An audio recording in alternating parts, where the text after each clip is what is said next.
In 1980, a single mother of a toddler, Dorothy Jane Scott, started getting threatening phone calls at work. She paid the calls little attention until one night when an ominous voice on the other end of the line instructed her to look outside. On her car's windscreen was a single withered rose. The stalker would alternate between declaring his love for her and making threats of physical harm. The caller's voice sounded familiar, but Dorothy couldn't place who it was, and she never got to find out. At a staff meeting, Dorothy noticed that one of her co-workers appeared unwell. She and another co-worker took the man to a neighboring hospital. Dorothy went outside to a parking lot while her other two co-workers waited for the prescription to be filled. She was never seen again after that. According to her co-workers' testimony, they went outside to meet her in the parking lot, and after she didn't return, they suspected a problem had occurred with her son when they spotted her car rushing away as soon as they left the building.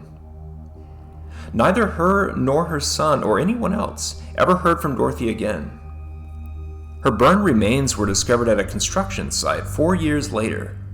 The discovery of a collection of dog bones next to her remains added even more confusion to the case.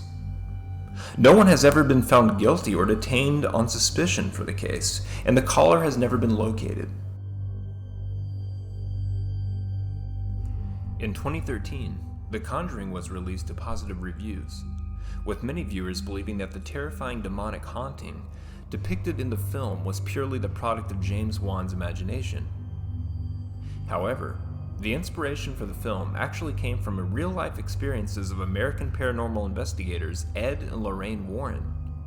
The story of The Conjuring begins with the Perron family, who moved into a farmhouse in Harrisville, Rhode Island in 1971. Soon after settling in, Carolyn, Roger, and their 5 daughters began to experience strange and terrifying paranormal occurrences. It started with small things, like objects moving on their own, and unexplained noises in the house. As Carolyn delved into the history of the house, she discovered that it had a dark past, with multiple generations of the same family meeting tragic ends within its walls. Ed Warren, a demonologist, and his wife Lorraine, a medium, visited the Perron family multiple times to investigate the hauntings. The eldest daughter, Andrea, later revealed that the family had financial difficulties that prevented them from leaving the house sooner.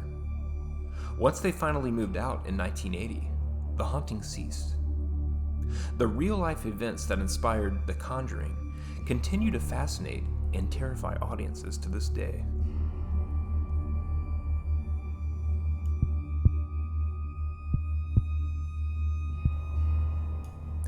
In September 2014, a tragic incident unfolded in Utah when a young boy returned home to discover his parents and 3 brothers dead.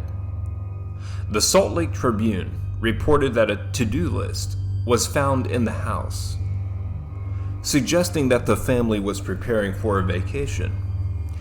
However, there was no suicide note or explanation for their deaths.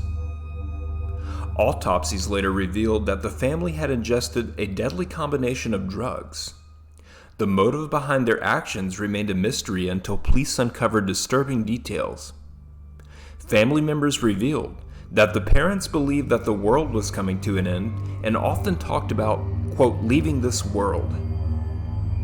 Fearing the apocalypse, the parents made the horrifying decision to poison their children and themselves.